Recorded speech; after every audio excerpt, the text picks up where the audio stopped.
सभी साथियों को जय भीम जय भारत। साथियों मैं प्रवीण बड़सी और ये वीडियो बड़ी इंपॉर्टेंट है भाई। प्लीज इसमें शेयर करियो और अच्छे से देखियो समझियो। साथियों पिछले दिनों मैंने एक वीडियो डाली थी, उसमें जो मैं चर्चा कर रहा था आरक्षण मेरा हक है, इस प्रकार से वीडियो थी। वो वीडियो वैसे पुरानी थी लेकिन बाद में किसी साथी ने शेयर कर दी और शेयर करने के बाद में जो आरक्षण के विरोधी हैं उन्होंने बहुत सारे सवाल उठाए जो जनरली हम सुनते हैं, समाज में देखते हैं। वो ये सवाल भर दिया वो अच्छे तरीके से। तो मैंने सोचा कि इनका मैं जवाब दूं। जितने भी जो सवाल थे सबको मैंने नोटिस कर लिया, या लिखा मैंने पेज पे, और उनका जवाब देने के लिए तैयार किया अपने आप को।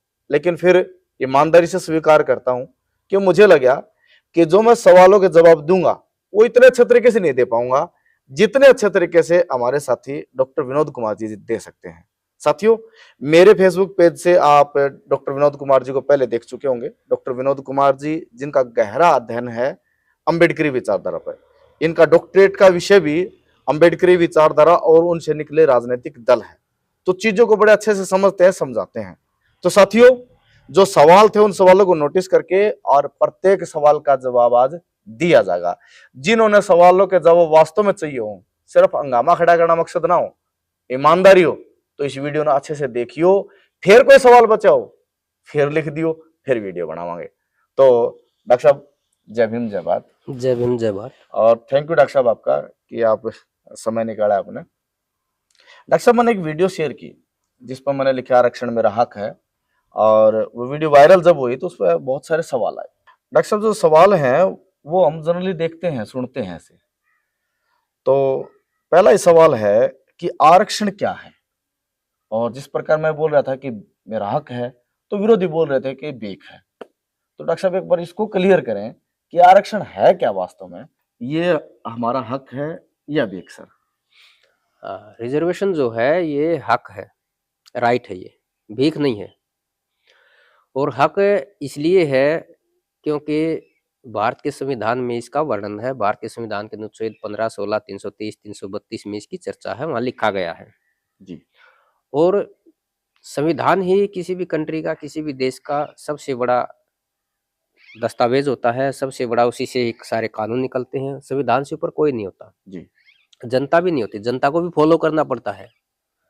जी। राष्ट्रपति, प्रधानमंत्री, संसद, सरकार, वो भी बाद की बातें हैं। तो कॉन्स्टिट्यूशन ने जो राइट लिख दिया है, कि संविधान में जो लिख दिया है कि ये एक राइट है, ये एक हक है, तो डेफिनेटली ये हक है, डॉक्टर साहब भीख नहीं है। मतलब संवैधानिक अधिकार है हमारा, इसलिए हम इसको हक बिल्कुल क्लियर कह सकते हैं। बिल्कुल क्लियर कह सकते हो।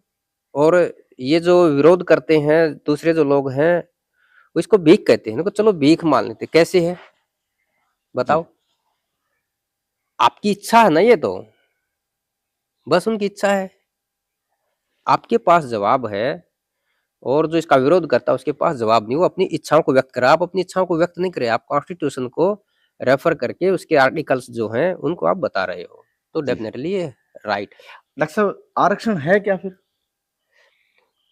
आरक्षण देखो एक प्रोसेस है, एक प्रक्रिया है जो लगभग दुनिया के सभी डेवलप्ड कंट्री हैं उनमें भी है, जो अनडेवलप है उनमें भी है, नाम अलग है उनका। जी।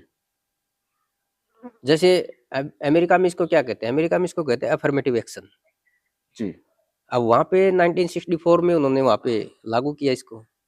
भारत का संविधान 1950 में जब इम्प्लीमेंट हुआ 26 जनवरी को, और भारत के संविधान को जब पूरी वर्ल्ड वाइड से जब ये डिस्क्लोज हुआ, तो वहाँ के जो कॉन्स्टिट्यूशनल एक्सपर्ट हैं ये अमेरिका के और अन्य जो डेवलप्ड कंट्री उनके, उन सब ने उसको पढ़ा, देखा है।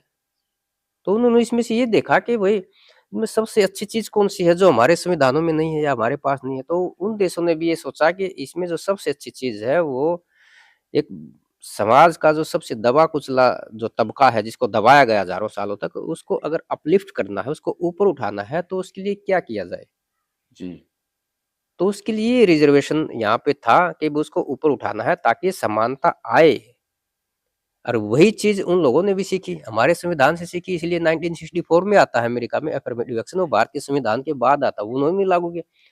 साउथ अफ्रीका में लागू हुआ। साउथ अफ्रीका की तो क्रिकेट टीम में भी रिजर्वेशन है, दक्षिण अफ्रीका की। हाँ, काफी बार ऐसा बोलते हैं जो आरक्षण विरोधी होते हैं कि अगर अंबेडकर आज होते तो जरूर वे जो क्रिकेट टीम हमारी उसमें भी ऐसे बोलते कि इसमें दलित ऐसे होने चाहिए, हमारे छक्के चौके जो है वो कम होने चाहिए, बाउंड्री इस प्रकार से मतलब मजाक बनाते हैं कुछ लोग। हाँ, जब तर्क नहीं होते हैं ना लोगों के पास है, जी तो या तो मजाक उड़ाते हैं या फिर वो गाली गलौज पे उतरते हैं। अब तर्क उनके पास है नहीं। अब अगर स्पोर्ट्स में रिजर्वेशन को इम्प्लीमेंटेशन किया जाए इंडिया में, तो उसका मतलब ये चौके छक्के या जीत हार से रिलेटेड नहीं है। उसका मतलब यही निकलता है कि जो खेल है, जो हमारे देश में जो खिलाड़ी खेलते हैं, उस खेल में भी जो हजारों सालों से इस तबके को दबाया गया है, उसका पार्टिसिपेट हो, वो भी उसमें भागीदारी ले, वो भी अपना हिस्सेदारी ले, वो भी आगे बढ़ाएं, देश को खेल में बढ़ाएं, राजनीति में बढ़ाएं, हर क्षेत्र में बढ़ाएं। जी। ये पार्टिसिपेशन की बात है। डॉक्टर साहब जैसे मैं समझ पाया जो आपकी चर्चा से कि आरक्षण जो है वो काफी लंबे समय से जिसको दबाया गया है उसको ऊपर लाने का एक प्रोसेस है, लेकिन इंडिया में इसकी जरूरत क्यों पड़ी सर? क्योंकि दबाया तो इंडिया में गया है। अब दबाया तो इंडिया में गया है और ज्यादा दबा गया है, हजारों सालों तक ये प्रोसेस रहा है। यहाँ के जो शास्त्र लिखे गए, धर्म ग्रंथ लिखे गए, उन धर्म ग्रंथों में है ये चर्चा कि इनको दबाया जाए, इनको पढ़ने का अधिकार नहीं है, इनको बोलने का अधिकार नहीं है, सुनने का अधिकार नहीं है। तो दबाया गया, धर्मशास्त्रों में सब लिखा गया है और फिर स्मृतियों में लिखा गया है। अब लोगों को, जो लोग हैं, जो समाज में रहते हैं, समाज की सोच ही ऐसी हो गई कि ये दबाने लायक, इनको दबाना ही चाहिए।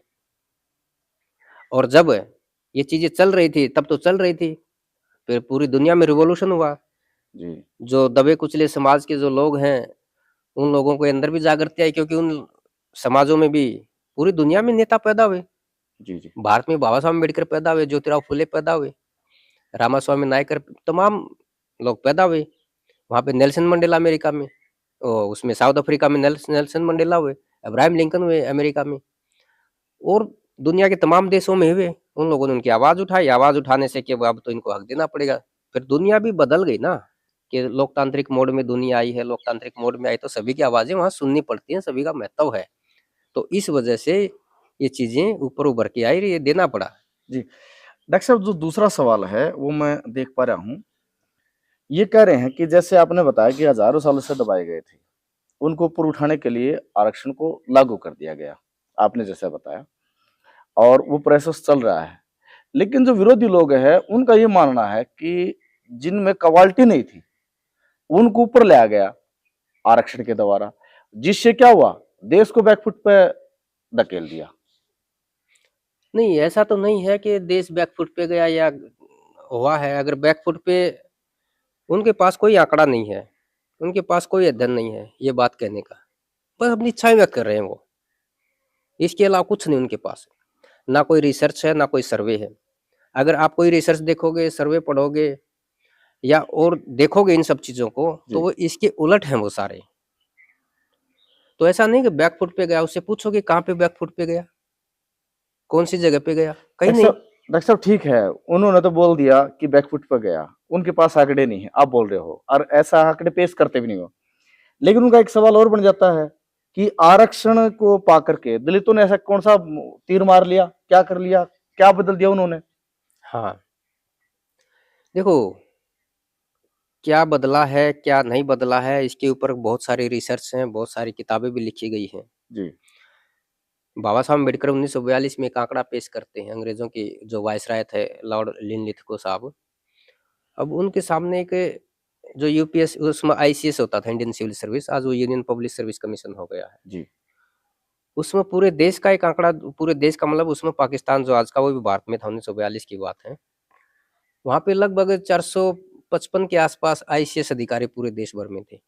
जी और उसमें जो अछूत समाज जिसको बनाया गया था, अछूत बनाया गया, जिन लोगों को हजारों सालों तक अछूत रखा, उस समुदाय का सिर्फ एक आईसीएस अधिकारी था, वो भी प्रमोटी। अभी 2013 में एक यूजीसी के चेयरमैन हुए हैं, अभी उनका नाम याद नहीं आ रहा, आ जाएगा मुझे, जी तो प्रोफेसर रहे हैं जेएनयू में। अब उन्होंने भी एक ऐसे ही पूरे देश का सिविल सर्विस के जो अधिकारी हैं, उनका एक आंकड़ा पेश किया। उसमें कम से कम भी 4000 के आसपास मिल गए। कहाँ वो 1942 है, कहाँ ये 2013 के आसपास की जो बातें हैं देखोगे तो जहाँ एक सिविल सर्विस अधिकारी होता था वहां पे 4000 के आसपास हो गई। ये परिवर्तन हुआ। दूसरी बात, आप देखोगे जिन लोगों को हजारों सालों तक अछूत बना गया, उनको डिप्रेस रखा गया, उनके सारे सबके मकान देखो कैसे होते थे। अगर 40 साल पहले 50 साल पहले उनके मकान देखोगे सबके कच्चे मकान थे। उनका खाना देखोगे, आज उनके मकान देखो, उनके मकान बदल गए हैं, उनकी भाषा बदल गई, उनके कपड़े बदल गए हैं, उनके रहन सहन बदल गए हैं। डॉक्टर साहब, जैसे जो लोग विरोध करते हैं ना, आपने भी बोला है, और उनकी व्यवस्था भी ऐसी थी कि इनको तो दबाए रखने लायक है, दबा के रखो। अब वो तो चाहते थे कि यहीं तक रहें। अब यहाँ से अगर हमारा डेवलपमेंट हो गया, विकास हो गया हमारा, हम ऊपर चले गए, तो हमारा पर्सनल डेवलपमेंट हुआ ना, वो इसको तो थोड़ी आंकेंगे सर। वो यहाँ इस चर्चा को लेके जाएंगे कि देश में क्या परिवर्तित हुआ। देखो, देश आखिर समझते क्या है? देश का क्या मतलब है? समाज है, देश है, वो आदमी से ही तो बनता है। अब ये जो मैं बता रहा हूँ 4000 के आसपास सिविल सर्वेंट हुए हैं। अब वो किसी एक घर में या व्यक्तिगत तो नहीं, 4000 किसी एक गांव के एक शहर के तो नहीं, पूरे देश भर में है वो जी। और पूरे देश का आंकड़ा है। और वो देश को चलाने में उन्होंने बड़ा सहयोग किया है, चला ही रहे हैं देश को। वो उस समय भी चला रहे थे जब आजादी के बाद जब से ये चीजें उनको मिलनी शुरू हुई, आज भी चला रहे, आगे भी चलाते रहे। अब ये जो बात है ना कि व्यक्तिगत है, ये व्यक्तिगत नहीं होता, ये इनका असर पूरे समाज पे पड़ता है। इसका मैं एक छोटा सा उदाहरण देना चाहूंगा। एक पंजाब में एक IAS अधिकारी थे, बाबा साहब अम्बेडकर ने उनको मुंबई बुलाया कि आप मेरे पास आइए, मुझे आपसे बात करनी है। जी। और बाबा साहब के पास पंजाब से उधर गए और बाबा साहब ने उनको कहा कि आप इवनिंग वॉक और मॉर्निंग वॉक के लिए जाते हो? बोला हाँ जाता हूँ। तो ठीक है, जब आप इवनिंग वॉक और मॉर्निंग वॉक के लिए निकलो ना, तो जो ये अछूत समाज के लोग हैं, गरीब समाज के लोग हैं, आप इनके जो मोहल्ले हैं, बस्तियां हैं, उनमें वॉकिंग किया करो। जी। बोला ठीक है साहब, वो तो कर लूंगा, काम क्या था, बात क्या करनी थी? बोला यही बात थी। वो वापस आ गया, पूरे मुंबई से दिल्ली पंजाब तक सोचते सोचते ये कौन सी बात हो गई। अब वो घूमने लगा ऐसे, चलो भाई। अब घूम करके देख रहा है कि एक जगह एक बच्चे को एक माँ पीट रही थी, रो रहा था, वो बोला मुझे स्कूल जाना, मुझे काम पे नहीं जाना। उस समय सारे के सारे बच्चे क्या करते, मजदूरी करते थे। और वो बोला कि मुझे पढ़ना है। तो उसके जो फादर हैं, पेरेंट्स है, वो बोल रहे हैं कि पढ़ लिख करके तू क्या बनेगा? क्या कोई चमार गया? जो लड़के लड़कियां हैं क्या कोई DC बनते हैं क्या? और वो बाई कास्ट चमार ही था। उसने सुनी ये शब्द, सुनने के बाद फिर उसने कहा कि आप इसको पढ़ाइए। और पढ़ा करके फिर देखा कि वो लड़का भी बहुत बड़ा अधिकारी बना। आज सैकड़ों की संख्या में अधिकारी हो गए। तो असर पड़ता है। एक बनता है ना तो 70 जगह उसके उदाहरण जाते हैं आसपास में कि मेरे गांव में ये बना, उस गांव में ये बना, उस गांव में ये बना। तो ऐसे ही डेवलपमेंट होता है, देख करके लोगों के अंदर भावना पैदा होती है। तो व्यक्तिगत नहीं है, ये सारा मामला सामूहिक है। जी डॉक्टर साहब, मैं फिर थोड़ा सा वहीं आऊंगा। जो बातें जो करते हैं ना, वो इस तरीके से सोचने वाले, समझने वाले नहीं होते कि चीजों को ये देख सके कि जो ये दबा कुचला समाज है, इसका डेवलपमेंट भी देश का डेवलपमेंट है। वो जिस प्रकार से ना आरक्षित जो वर्ग है, उसके जो लोग हैं, उन्होंने अगर कोई विशेष काम किया हो, उसको ही काउंट करके वो ऐसा कुछ कहना चाह रहे हैं। जैसे हम मतलब टीना डाबी का एग्जांपल देते हैं, बहुत बार हमारे लोग भी देते हैं, वो भी बोल देते हैं एक आध बार ऐसा कि एक तो हुआ है परिवर्तन, उन्होंने देखो यूपीएससी में टॉप किया है। अगर मान लीजिए कि ये आरक्षण ना होता तो उसके परिवार वाले इस प्रकार से नहीं पहुंच पाते, तो नहीं पढ़ पाता ये। तो डॉक्टर साहब, जो ये जो लोग हैं, ये पर्टिकुलर एक ही जगह रहते हैं, तो इनको कैसे क्या कहना चाहोगे आप? नहीं, वो एक ही जगह रहते हैं, उनकी भावना, उनकी मानसिकता बनी हुई ऐसी है, वो उसके बाहर वो सोच भी नहीं सकते ना। जैसे मैंने बताया कि उन लोगों की जो परवरिश है, उस परवरिश में ही ये खोट है, ये वहां से उनकी मानसिकता बनी है भाई। और वो बस चाहते ही ये हैं कि ये लोग दबे कुचले रहें। अगर वो थोड़ा सा समझे इन चीजों को कि भाई रिजर्वेशन जो है वो एक अवसर है, बस उसको एंट्री का अवसर देता है उसमें। अब मान ली 10 सीट है रिजर्व कैटेगरी की, वहां बंदे 10,000 हैं। अब 10 को ही लेना है। अब 10 कौन आएंगे? जो उन 10,000 में सबसे ज्यादा मेहनती होंगे वही आएंगे। अच्छा, अब जैसे मैं डॉक्टर का उदाहरण दूं, रिजर्वेशन जैसे डॉक्टर में आया, अब डॉक्टर के उसमें तो एंट्री तो हो गई। अब क्लास में तो वही पढ़ाई करेंगे ना जो रिजर्व कैटेगरी के नहीं है, वो भी वही पढ़ते हैं, वो भी वही पढ़ते हैं। जी, बिल्कुल। पढ़ाई करने के बाद फिर उनके एग्जाम होते हैं, सेमेस्टर के एग्जाम होते हैं, वहां तो कोई रिजर्वेशन, वहां तो सेम है। फिर फाइनल वो होता है, वाइवा होता है उनका, फाइनल एग्जाम होते हैं, वहां भी सेम है। पढ़ाई तो सेम हो गई ना, सब कुछ सेम हो गया। वो तो सिर्फ वहां एक एंट्री का एक रास्ता है ये, और ये रास्ता इसलिए दिया गया है क्योंकि हजारों सालों तक एंट्री पे बैन लिखा गया है कि इनकी एंट्री बैन है हर जगह, ना बोलने का ना सुनने का, इनका कोई अधिकार नहीं था। तो ये एक रास्ता है, बस इतना ही है रिजर्वेशन का काम। ऐसा नहीं कि रिजर्वेशन रोजगार, ये वहां जाकर के तो आदमी को अपनी योग्यता दिखानी पड़ेगी। जी, डॉक्टर साहब एक और जैसे आपने बताया ना अभी कि पढ़ाई तो सेम करनी पड़ती है, सिलेबस तो पढ़ना ही पड़ता है।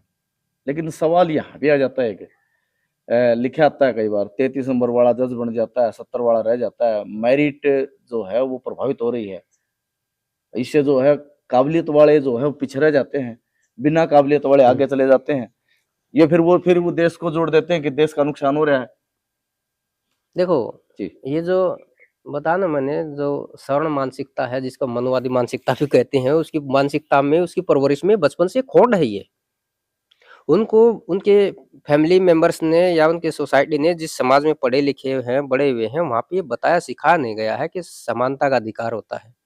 सबसे समान भाव से व्यवहार करो, कोई ऊंच नीच नहीं है, कोई छोटा बड़ा नहीं है। छोटा बड़ा है तो गुण से है, वो कर्म से है, जाति से छोटा बड़ा नहीं होता। ये उनकी परवरिश में नहीं आता, नहीं आता तो उनकी मानसिकता ऐसी बन जाती, फिर वो ऐसे ही करते हैं। और रही ये मेरिट की बात है कि मेरिट कंप्रोमाइज होती है। अब उनसे पूछा जाए कि मेरिट क्या होती है भाई, मेरिट की क्या डेफिनेशन है, वो बोलेंगे नंबर है। जी। अरे नंबर छोड़ना, तुम खेल में आ जा, स्पोर्ट्स में जा, सिलेक्शन करना, जिस टीम में सिलेक्शन, वहां कोई सी नंबर की एग्जाम, वहां कौन सा एग्जाम होता है, वहां तो कोई एग्जाम नहीं। मीडिया में जाना है, मीडिया में अगर भर्ती करने हैं, 10 पत्रकार चाहिए, तो कौन से नंबर की जरूरत है, कौन से एग्जाम की जरूरत है, किसी एग्जाम की जरूरत नहीं, किसी नंबर की जरूरत नहीं, वहां क्या करोगे। गांव में सरपंच बनाना है, वहां तो कोई एग्जाम की जरूरत नहीं। अगर कोई शेड्यूल कास्ट शेड्यूल ट्राइब का आदमी है, ज्यादा पढ़ा लिखा है, एकदम अच्छा व्यक्ति है, और जस्ट उसके सामने जो खड़े हैं, जो शेड्यूल कास्ट शेड्यूल ट्राइब नहीं है, वो थर्ड क्लास की भी मानसिकता रखते हैं और बेकार के हैं, तो वहां पे कौन सा नंबर है, वहां कौन सी मेरिट है। मेरिट कंप्रोमाइज भी वही लोग करते हैं। कैसे करते हैं मैं बताता हूँ। यहाँ मेरिट कंप्रोमाइज नहीं होती, वो मेरिट कंप्रोमाइज ऐसे करते हैं कि उनके कॉलेज हैं, यूनिवर्सिटीज हैं, उनके मेडिकल कॉलेज हैं, तमाम तरह के प्रोफेशनल्स जो इंस्टीट्यूशंस वो हैं, वहाँ पे अपने रिश्तेदारों को ले लेते हैं, वहाँ पे वो पैसे दे करके पेड सीट होती है उसको ले लेते, उससे मेरिट होती है कंप्रोमाइज, उससे सारा का सारा गलत रिजल्ट आता है। ये तो सारा का सारा पूर्वाग्रह उनके अंदर है। मैनेजमेंट कोटा भी होता होगा सर? हाँ बिल्कुल, मैनेजमेंट कोटा है, वो मैनेजमेंट कोटा है, उससे भी होता है, इससे मेरिट कंप्रोमाइज होती है, इससे नहीं होती, क्योंकि मैनेजमेंट कोटा में जो आ गया है वो तो आ गया।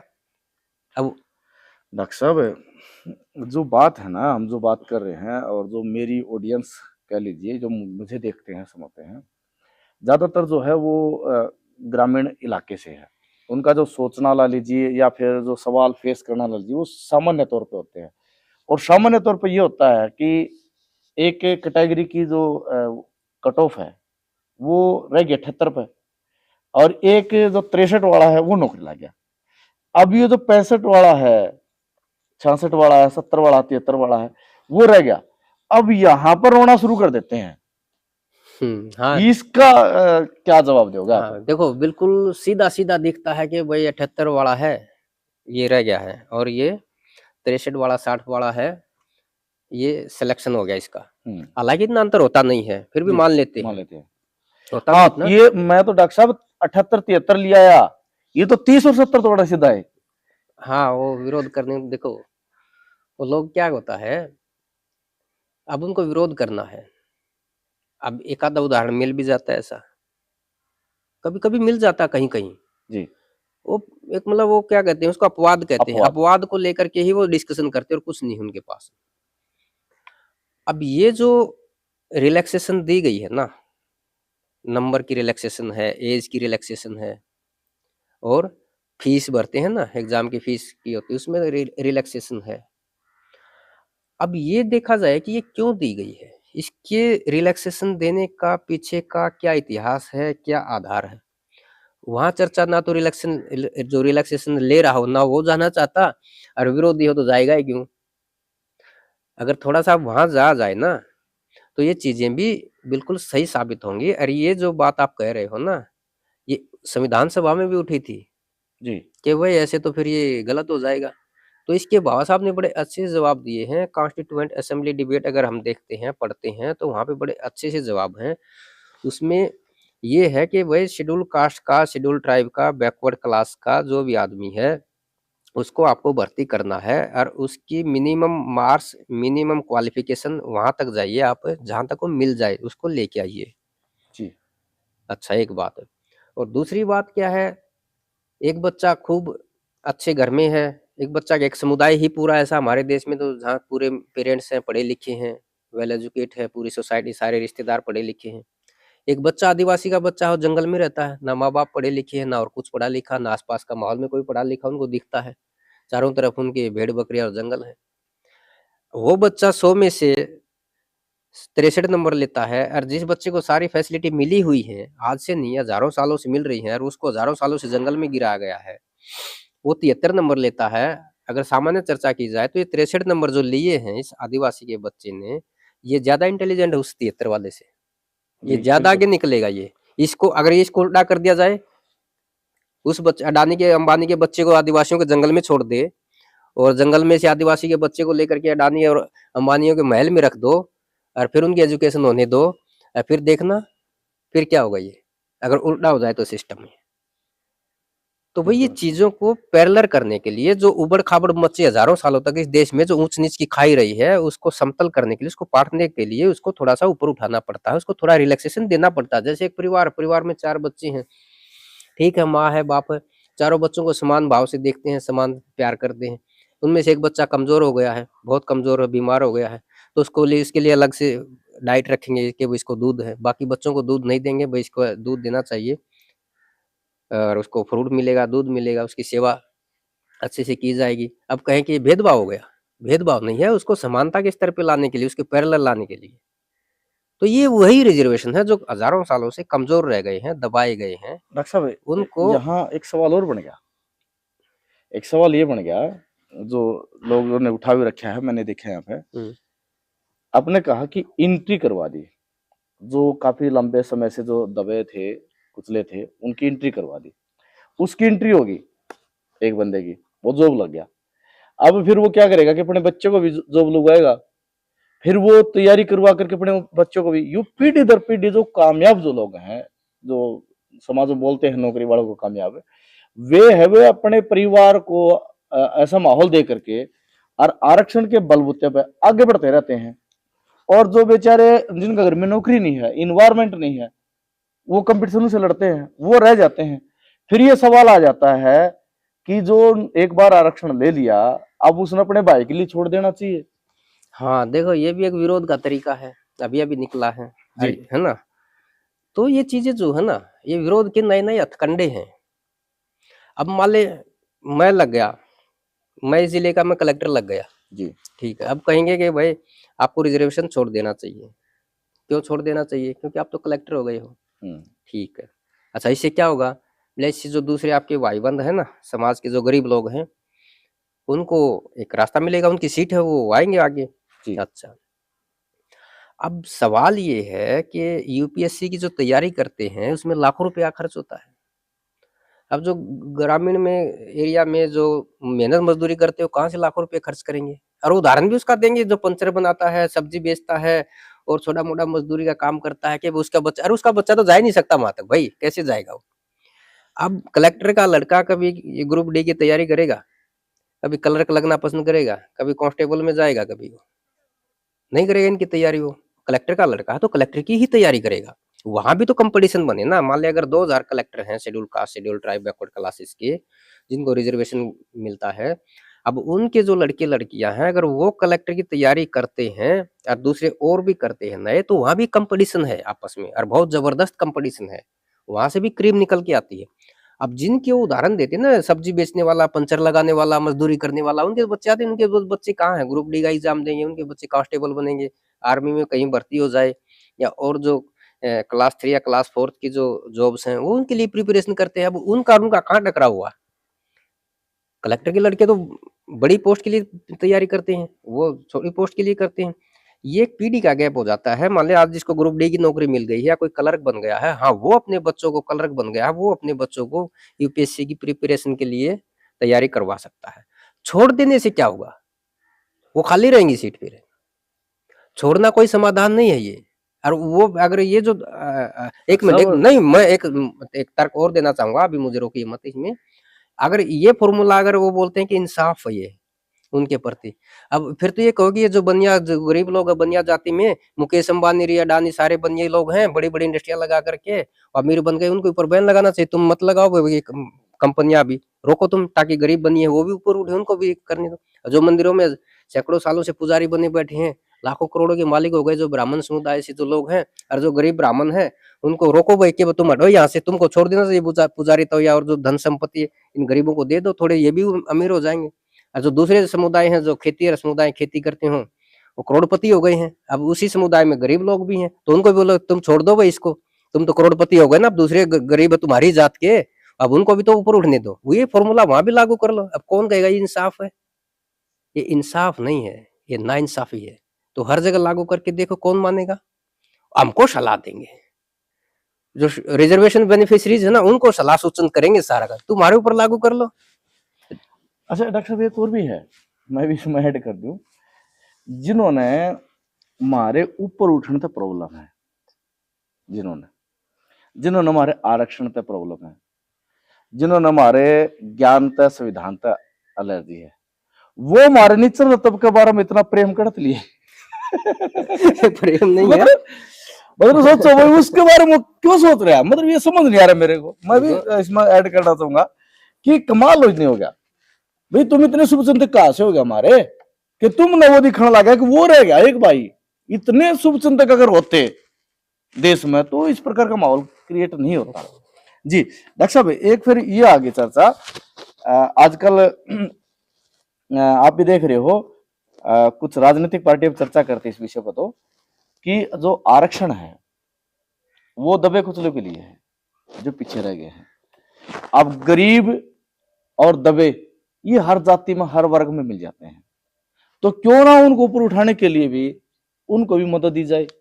मतलब कि सीधा सा मैं कहूं कि आरक्षण जो हो आर्थिक आधार पर हो जाए, जाति आधारित ना हो।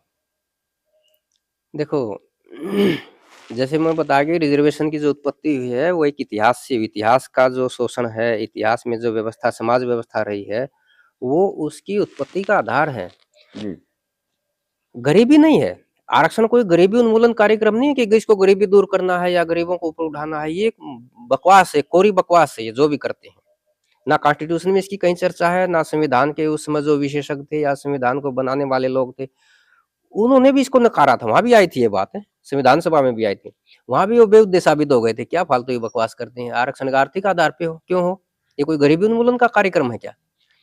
ये अलग बात है कि जो समुदाय पीछे रह गए हैं, गरीब रह गए हैं, सभी जातियों में गरीब होते हैं, उनको ऊपर उठाने के लिए तमाम सरकार उनको सहायता कर सकती है, लेकिन रिजर्वेशन नहीं कर सकती उनके लिए। उनकी गरीबी दूर करना है, उनको कुछ सहायता दे सकते हैं, पैसे की दे सकते हैं और कुछ कर सकते हैं। रिजर्वेशन का जो आधार है वो सामाजिक और शैक्षणिक है, गरीबी का आधार सामाजिक और शैक्षणिक नहीं है। अगर हाई कास्ट का है, जिसको कहते हैं कि ब्राह्मण है या बनिया है, राजपूत कास्ट से अगर कोई आदमी है, भले वो गरीब हो, अगर वो गरीब भी है तो उसका सामाजिक जो हिसाब किताब है, सामाजिक लेवल है ना, बहुत ऊंचा है। वो उसको सामाजिक तौर पे कोई वंचना, कोई अपमान नहीं झेलना पड़ेगा, सामाजिक तौर पे उसको बहुत सम्मान मिलता है।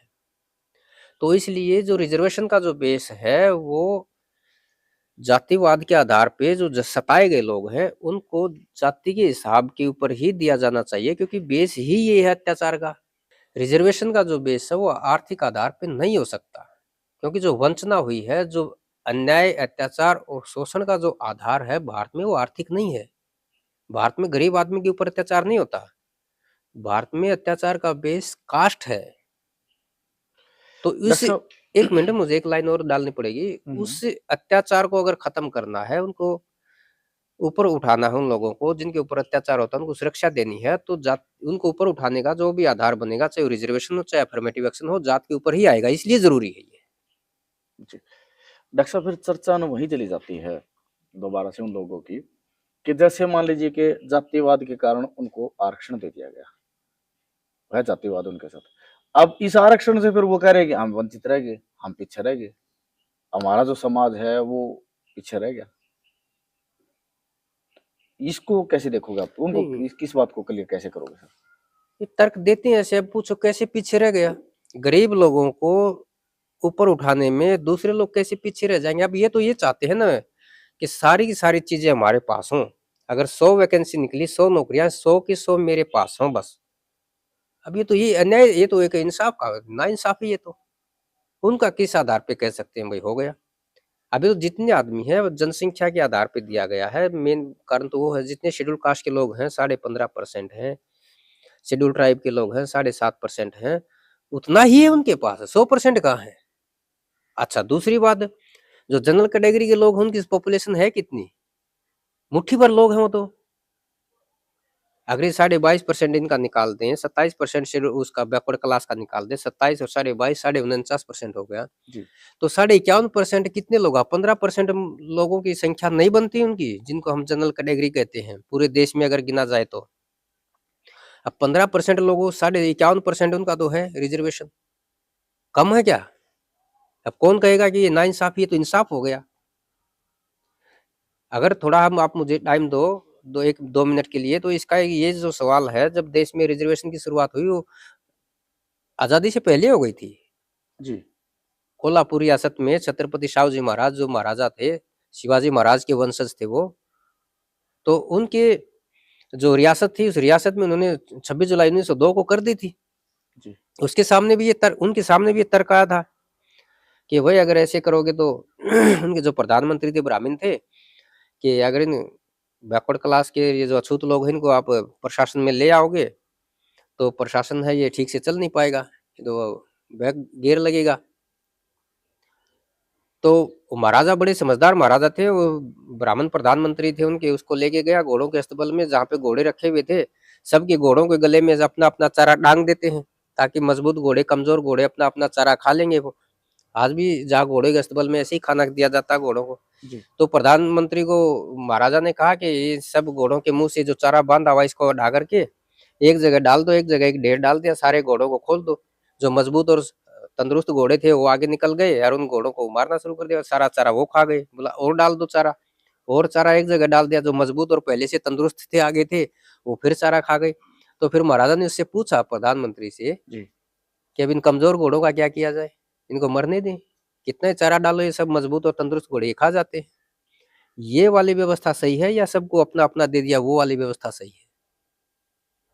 तो उस ब्राह्मण प्रधानमंत्री जो थे ना, उसके पास जवाब नहीं था। यही वो व्यवस्था है, ये समझाने का तरीका था शाहू जी महाराज का ये। जी। उसमें संविधान तो था नहीं, यही था। मतलब सर आप ये कहना चाह रहे हो कि जो आरक्षण है वो इसलिए जरूरी है कि ताकि कमजोर लोगों का हक जो ताकतवर लोग हैं वो ना खा सके। ना खा सके, बिल्कुल। जी। और अब उल्टा चोर कोतवाल को डटे, वो ताकतवर ये कह रहे हैं कि कमजोर लोग हमारा हक खाएंगे। दुनिया में होता है कहीं? ये सबसे बेहूदी और बेवकूफी पने की बात है ये तो। कमजोर लोग किसका हक खाते हैं? अगर वो हक खाते तो कमजोर ही कहाँ रहते? कमजोर लोग कब हक खाते हैं किसी का? हक खाने वाला हमेशा मजबूत होता है। जी। तो डॉक्टर साहब जो दिए गए थे जो वीडियो का नीचे कमेंट ज्यादातर वो थे कि आरक्षण क्या है, ये भीख है, और आरक्षण देश के लिए क्या क्या दिया है, और बैकफुट पे ले आया आरक्षण देश को। और कुछ विरोध करने वाले बोल रहे थे कि हमारा हक छीन रहे हैं, कम नंबर वाले आगे निकल जाते हैं, ज्यादा नंबर वाले पीछे रह जाते हैं, आर्थिक आधार पर होना चाहिए या फिर गरीब उस पर होना चाहिए, जाति पे होना चाहिए, और असली हकदार को नहीं मिल पाता। मीन्स जो नौकरी लग गए हैं एक बार उनने फिर वो छोड़ देना चाहिए। तो ये वही साथियों जो सवाल जो दिए गए थे हमने जो नोटिस किए वो सारे सवाल हमने ये डॉक्टर साहब से हमने चर्चा की है, और डॉक्टर साहब ने हर सवाल को खोल के बताया है। अगर आप किसी भी जवाब से संतुष्ट ना हो या फिर इसके अंदर कुछ और जानना चाहते हो तो प्लीज आप कमेंट करें, और कमेंट करके आपके सवाल को तवज्जो दी जाएगी, दोबारा फिर से लिख करके और आपके सवाल को बताया जाएगा। दूसरा, अगर कोई साथी, कोई जानकार साथी, देखो भाई ऐसा ना हो कि जिसके घर का दिमाग ना हो, बुद्धि ना हो खुद की, ऐसे हवा में अगर वो चर्चा करना चाहता है डॉक्टर साहब के साथ तो उसका भी स्वागत है, हमसे संपर्क करें। डॉक्टर साहब के सामने ऐसी वीडियो बनवाएंगे हम बैठ करके, डॉक्टर साहब एक साइड होंगे, एक साइड वो साथी होंगे, और अपने सवाल है जो समाज में उठते हैं, हो सकता है अपने सवालों को कुछ और तरीके से बोले वो, तो वे हम समझेंगे और डॉक्टर साहब उनका जवाब देंगे। तो साथियों, आपने वीडियो कैसी लगी, ये वीडियो जरूरी थी या नहीं थी, कमेंट करके जरूर बताएं और साथियों साथ दें। और डॉक्टर साहब आपका बहुत बहुत धन्यवाद, आपने समय निकाला और जो साथी जो कर रहे थे सवालबाजी, उनके जवाब दिए आपने। बहुत बहुत धन्यवाद सर। जय भीम। थैंक यू जय भीम।